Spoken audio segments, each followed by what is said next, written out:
আসসালামু আলাইকুম। আশা করি সবাই ভালো আছেন। আমিও আলহামদুলিল্লাহ ভালো আছি। আমার আজকের রেসিপি তেলে ডোবা আস্ত জলপাইয়ের আচার। আশা করছি আমার এই টকঝাল মিষ্টি আচারের রেসিপিটি আপনাদের ভালো লাগবে। ভিডিও ভালো লাগলে আমার চ্যানেলটিকে সাবস্ক্রাইব করার অনুরোধ রইল। আর কথা না বাড়িয়ে চলুন রেসিপিটি শুরু করি। এই আচারটা তৈরি করার জন্য আমি এখানে কিছু জলপাই নিয়েছি। এখন এই জলপাইয়ের বোটা ছাড়িয়ে আমি ভালো করে ধুয়ে পরিষ্কার করে নিব। তারপর একটা ছুরির সাহায্যে জলপাইয়ের গায়ে 4-5টা দাগ কেটে নিতে হবে। এভাবে দাগ কেটে নিলে জলপাইয়ের মধ্যে আচারের মশলা ভালো করে ঢুকবে। ছুরি দিয়ে সবগুলো জলপাইতে আমি দাগ কেটে নিয়েছি। এখন জলপাইগুলোকে কিছু মশলা দিয়ে মাখিয়ে নিতে হবে। তাই সরিষা বাটা দিয়ে দিচ্ছি 1 চা চামচ, স্বাদ মতো লবণ দিয়ে দিচ্ছি, হাফ চা চামচ হলুদের গুঁড়ি আর হাফ চা চামচ লাল মরিচের গুঁড়ি। এবার জলপাইগুলোকে সকল মশলার সঙ্গে খুব ভালো করে মেখে নিব। আর এই কাজটা অবশ্যই হাত দিয়ে করতে হবে। আমি মশলার সঙ্গে খুব ভালো করে জলপাইগুলোকে মাখিয়ে নিয়েছি। এখন জলপাইগুলোকে রোদে দিব। আমি জলপাইগুলোকে 7-8 ঘন্টার মতো রোদে শুকিয়ে নিয়েছি। দেখতেই পাচ্ছেন জলপাইগুলো রোদে দেওয়ার কারণে অনেকটা নরম হয়ে গেছে। আর এরকম নরম অবস্থায় আচারটা তৈরি করে নিতে হবে। চুলায় আমি একটা প্যান বসিয়ে দিয়েছি। এখন আমি এর মধ্যে পরিমাণ মতো সরিষার তেল দিয়ে দিচ্ছি। এই আচারটায় কিন্তু তেলের পরিমাণটা একটু বেশি দিতে হবে, কারণ জলপাইটা তেলের মধ্যে ডুবিয়ে রাখতে হবে। তেলটা গরম হলে 5-6টা রসুনের কোয়া দিয়ে দিচ্ছি। তারপর দিয়ে দিচ্ছি 5-6টা লাল মরিচ। এবার রসুন মরিচকে 2 মিনিটের মতো ভেজে নিতে হবে।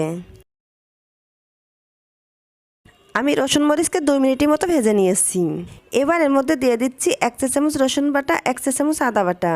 তারপর দিয়ে দিচ্ছি 1.5 চা চামচ সরিষা বাটা। আমি এখানে লাল সরিষা বাটাটা নিয়েছি। লাল সরিষার ঝাঁজ বেশি, তাই আমি সরিষা বাটাটা একটু কম নিয়েছি। আপনারা যদি সাদা সরিষা ব্যবহার করেন তাহলে সরিষা বাটাটা একটু বাড়িয়ে দিবেন। আর এই সরিষা আমি ভিনেগার দিয়ে বেটে নিয়েছি।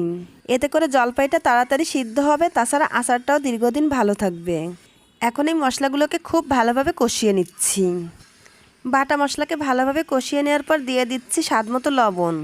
লবণ দেওয়ার সময় একটু বুঝে দিতে হবে, কারণ জলপাই রোদে দেওয়ার সময় আমি লবণ দিয়েছিলাম। এবার দিয়ে দিচ্ছি হাফ চা চামচ হলুদের গুঁড়ি, হাফ চা চামচ ধনিয়ার গুঁড়ি, হাফ চা চামচ ভাজা জিরার গুঁড়ি, হাফ চা চামচ গরম মশলার গুঁড়ি, দিয়ে দিচ্ছি 1 চা চামচ লাল মরিচের গুঁড়ি। তারপর দিয়ে দিচ্ছি 2 টেবিল চামচ ভাজা পাঁচফোড়নের গুঁড়ি, দিয়ে দিচ্ছি 2 টেবিল চামচ ভিনেগার, আর দিয়ে দিচ্ছি 4 টেবিল চামচ চিনি। আমি জলপাইগুলোকে রোদে দিয়ে অনেকটা নরম করে নিয়েছি, তাই আমি এই পর্যায়ে চিনি দিয়ে দিচ্ছি। আপনারা যদি রোদে না দিয়ে এই আচারটা তৈরি করেন তবে জলপাই সিদ্ধ হওয়ার পর চিনিটা দিবেন। আমি জলপাইগুলো রোদে দেওয়ার কারণে এগুলো অনেকটা সিদ্ধ হয়ে গেছে, তাই এই পর্যায়ে আমি চিনিটা দিয়েছি। এবার সকল মশলা নেড়েচেড়ে ভালো করে মিশিয়ে নিব। মশলাগুলো মেশানো শেষে এখন আমি জলপাইগুলো দিয়ে দিচ্ছি। জলপাইগুলো দেওয়ার পর মশলার সঙ্গে ভালো করে নেড়েচেড়ে মিশিয়ে 10 মিনিটের মতো রান্না করে নিতে হবে। আর এই পর্যায়ে চুলার আঁচ মিডিয়াম টু লোতে থাকবে। ফিরে এলাম 10 মিনিট পর।